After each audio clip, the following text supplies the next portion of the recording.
خليك متأكد إن مفيش أي حاجة ممكن تخاف منها ولا حتى تخاف من نفسك. خليك واثق في نفسك واوعى تخاف. وعاوز أقول لك نصيحة، مفيش حاجة اسمها أشباح أو عفاريت، لأن الأشباح والعفاريت هم في مخنا بس معنى كده إن أنت ما تخافش؟ أكيد لأ، لأن في حاجات لازم هتخاف منها، زي إن إحنا نخاف من الفشل أو من الحب أو من الموت. بس لو قعدت تفكر فيها هتلاقي إن كلنا هنموت. الأهم إننا ما نكونش خايفين من الموت، وعشان نوصل لده لازم ما نعملش حاجة غلط ونمشي صح في حياتنا عشان ما نبقاش خايفين من أي حاجة. وهقول لك المثل الشهير اللي بيقول يا حبيبي ده اللي يخاف من العفريت يطلع له ينزل له يقعد له. لو لسه ما عملتش اشتراك للقناة ادينا اهو بفكرك قبل ما يبدأ الفيلم، وخلي بالك عشان القصة مش هتنتهي زي ما في خيالك وهيبقى فيها نهاية سعيدة، فخليك للآخر.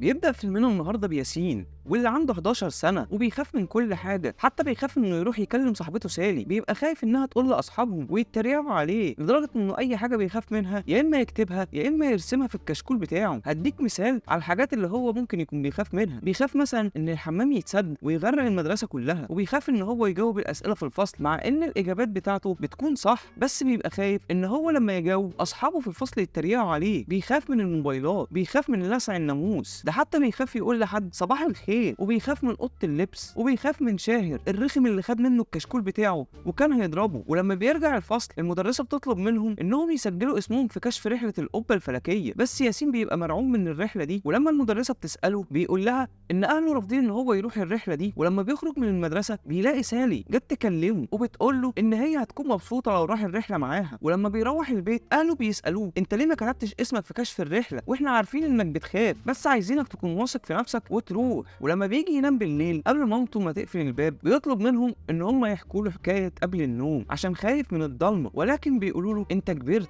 ولو عايز تتفرج على حكايه قبل النوم يبقى تتفرج عليها من على اليوتيوب. ولما بيجي ينام بينور كل الانوار اللي في الاوضه، لكن على حظه الوحش النور بيقطع. تقريبا النور بيقطع عندهم من الساعه 10 للساعه 11. مشكله ياسين انه بيخاف من الضلمه جدا، لدرجه ان هو بيجي في الاخر وبيقول لها جرى ايه يا ضلمه، هو انت هتفضلي تخوفيني كده لحد امتى؟ ما تسيبيني في حالي بقى. لحد ما بيظهر له الضلمه وبيقول له انا زهقت منك بقى، كل يوم تقعد تقول انا خايف من الضلمه، لدرجه ان انا قربت اتعقد نفسيا بسببك انت والناس اللي بيخافوا من الضلمه. وياسين بيقول له ان الضلمه مش موجوده وان انت خيال في مخي، بس الضلمه قال له انا حقيقي بس انا زهقت، انا ضلمه عاديه ما بعملش حاجه غير اني ببقى موجود، لو النور مختفي الناس بيقعدوا يشتموني وبيكرهوني وانا ما عملتش حاجه، نفسي الناس يدوني فرصه ويعرفوا حقيقتي. وياسين بيتاسف له وبيقول له انه بيخاف غصب عنه من كل حاجه، بس الضلمه بيقرر يعمل حاجه غريبه. قال له ايه رايك لو اخدتك معايا ووريتك الناس وهي بتخاف مني، في الوقت ده انت مش هتبقى خايف مني. وياسين بيوافق ان هو يروح معاه، والضلمه بياخد ياسين وبيطير عشان يوريه المغامرات اللي هو بيعملها، وبيقول له ان انا هخليك ما تخافش من اي حاجه بعد كده تاني، وبيوديه الاماكن اللي اي حد ممكن يخاف منها زي الغابات والبحار، وبيلف بيه العالم لحد لما ياسين بيطلب منه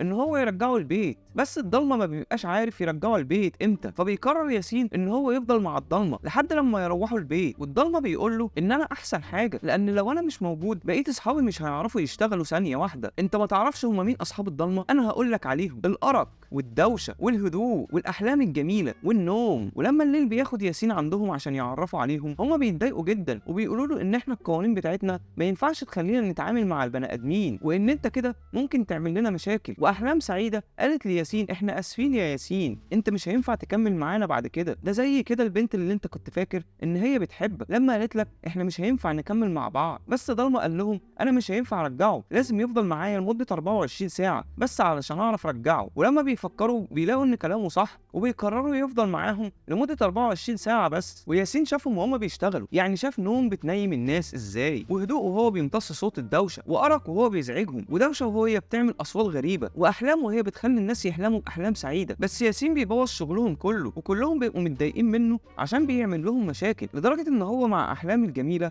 بيكتشف ان اي حاجه هو خايف منها وبيفكر فيها جوه الحلم بتتحقق. والضلمه بيقول له ان انت حالتك ابتدت تتحسن اهو، لدرجه انك ما بقتش تخاف مني. ولما ياسين بيكتشف فعلا ان هو ما بقاش خايف من الضلمه بيضحك وبيصاحب الضلمه خلاص، وبيتفرجوا على افلام مع بعض وبياكلوا فشار. وياسين بيقرر ان هو يساعد الباقي ويصلح الحاجات اللي هم ممكن بيعملوها غلط في شغلهم، وكلهم بيحبوه. يعني يعني الارق والدوشه والهدوء والاحلام الجميله والنوم اعجبوا بيه وان هو بقى بيساعدهم، لحد لما بيشوف طفل بيعيط وبيقول لامه ان هو بيكره الضلمه جدا، والكلمه دي بتاثر في الضلمه وياسين بيحس معناها. ولما ياسين بيسال ضلمه انت بتخاف من ايه، ضلمه بيقول له خايف ان انا اكون زي الناس ما بيقولوا عليا. وياسين بيعرف ان في عدو مهم جدا للضلمه، وطبعا هو ايه؟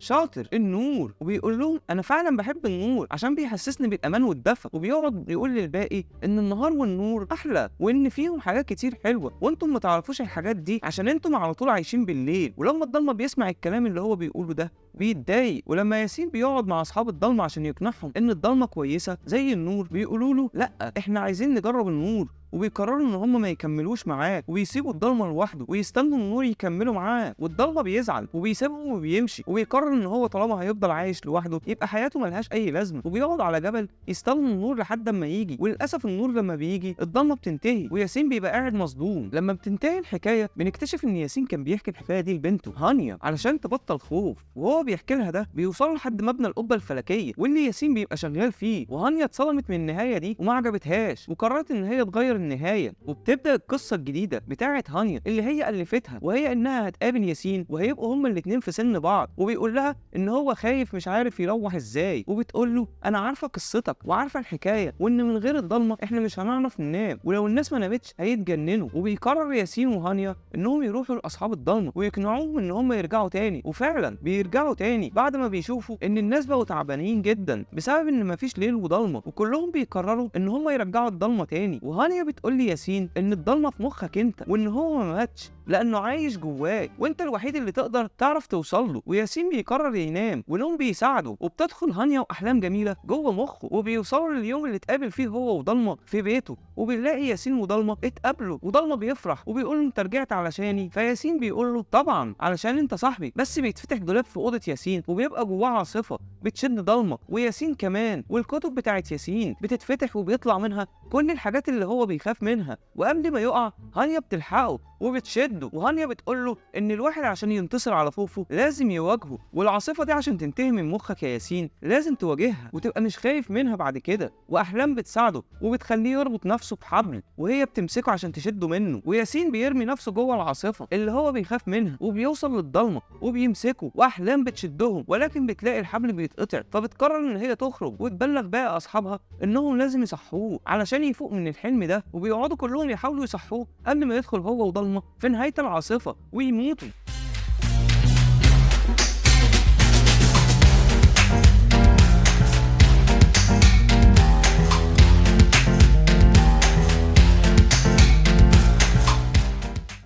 لحد لما هدوء بيقلد صوت سالي وبيقول له لو ما صحيتش يا ياسين اتوبيس الرحله هيفوتك، وفعلا بيصحى وضلمه بيخرج من الحلم هو وهانيا، وبترجع كل حاجه لطبيعتها تاني، وكلهم بيودعوا ياسين علشان ضلمه هيوصلوا البيت. واصحاب ضلمه بيقولوا له احنا اسفين يا ضلمه ما تزعلش مننا احنا ما حسيناش بقيمتك. ولما ضلمه بيوصل ياسين البيت وبيقول له انا متشكر على كل اللي انت عملته معايا وانك خلتني ما بقتش اخاف. وفي الاخر ياسين بيحضن ضلمه وبيزعل ان هو مش هيشوفه تاني، وياسين بياخد هانيا وبيدخلوا جوه البيت وبيخليها تتعرف على جدها وجدتها، لكن بيكتشف ياسين وهانيا انها مش هتعرف ترجع للزمن بتاعها تاني لحد لما بيجي ليها زيكو ابنها واللي بيجي من المستقبل عشان ينقذها وبيرجعها عن طريق آلة الزمن. ولما بيرجعها للزمن بتاعها بيكون قابل جده للمره التانيه. ولما بتخلص الحكايه دي بنكتشف ان هانيا هي كمان كبرت وبتحكي القصه دي لابنها زيكو، وبنشوفها وهي قاعده مع باباها بعد ما كبر في السن هو ومامتها سالي اللي كان ياسين خايف يكلمها. وبنرجع تاني عشان نشوف ياسين